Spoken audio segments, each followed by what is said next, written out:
আজকে কথা বলার দিন না, আজকে আমাদের আনন্দের দিন, আমাদের উল্লাসের দিন।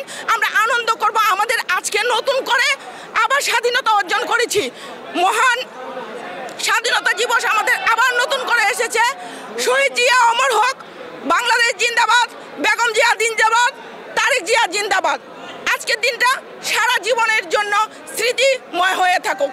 নেত্রকোনাবাসী তথা সারা বাংলাদেশের বিভিন্ন প্রান্ত থেকে অনেক লোকজন আজকে এখানে জড়ো হয়েছে। হাজার হাজার লক্ষাধিক লোকজন মনে হয় জেল গেটে সমবেত হয়েছিল। তাতে প্রমাণিত হয় যে বাবর ভাই কতটুকু জনপ্রিয় নেতা। বাংলাদেশে বাবর ভাইয়ের প্রয়োজন রয়েছে, বাংলাদেশে বাবর ভাইয়ের নেতার প্রয়োজন রয়েছে।